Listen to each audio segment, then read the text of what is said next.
Hello friends, welcome to Radha's recipe. இன்றைக்கி நம்ம பார்க்க போகிறது சின்ன வெங்காய குழம்பு தான். காய்கறி எதுவும் சேர்க்காமல் வெறும் சின்ன வெங்காயம் வச்சு இதை எப்படி டேஸ்ட்டாக செய்யலாம் அப்படிங்கிறதான் பார்க்க போகிறோம். இந்த குழம்புக்கு சைட் டிஷ்ஷாக வெறும் மாம்பழத்தை வச்சு இதை செஞ்சிங்கன்னா சூப்பர் காம்பினேஷனோடு இருக்கும். வாங்க இப்போ எப்படி செய்யலான்னு பார்க்கலாம். முதல்ல பேனை ஒன்று சூடு பண்ணிவிட்டு 50 மில்லி அளவுக்கு எண்ணெய் சேர்த்துக்கலாம். எண்ணெய் ஹீட் ஆனதும் 1/2 ஸ்பூன் கடுகு, 1/4 ஸ்பூன் வெந்தயம், இது கூடவே ஒரு இனுக்கு கருவேப்பிலையை கிள்ளி சேர்த்துக்கலாம். சேர்த்துட்டு இது கூடவே 1/2 ஸ்பூன் சீரகம் சேர்த்து கடுகை நல்லா பொரிய விட்டு சீரகம், வெந்தயம், கருவேப்பிலையை நல்லா ஒரு முறை அந்த எண்ணெயில் நல்லா வறுத்து எடுத்துடலாம். எல்லாத்தையும் நல்லா வறுத்து எடுத்த உடனே 150 கிராம் உள்ள சின்ன வெங்காயத்தை இதில் சேர்த்துக்கலாம். வெங்காயம் கண்ணாடி பதம் வரணும், அந்த அளவுக்கு நல்லா வதக்கி எடுத்துக்கலாம். கண்ணாடி பதத்துக்கு வெங்காயம் வதங்கி வந்ததும் இதில் மசாலாலாம் சேர்க்க போகிறோம். சாம்பார் பொடி 2 ஸ்பூன் அளவுக்கு சேர்த்துக்கிறேன், எந்த பிராண்ட் இருந்தாலும் பரவாயில்ல.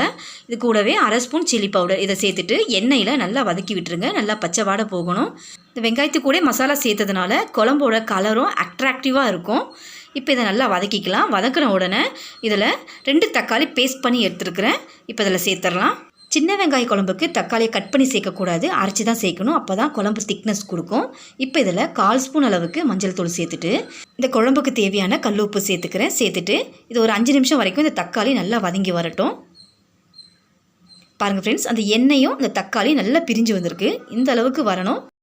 இப்போ இந்த நேரத்தில் 6 பல்லு பூண்டை ஒன்று பாதியமாக உணுக்கி எடுத்திருக்கேன். இப்போ இதில் சேர்த்துடலாம்.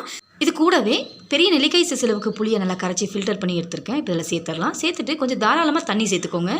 ஏன்னா இந்த புளி நல்லா இந்த குழம்போடு நல்லா கொதித்து வரணும், கொதித்து திக்கான கன்சிஸ்டன்சிக்கு வரணும்.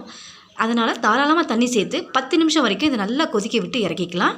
குழம்பு நல்லா கொதித்து வந்துருச்சு.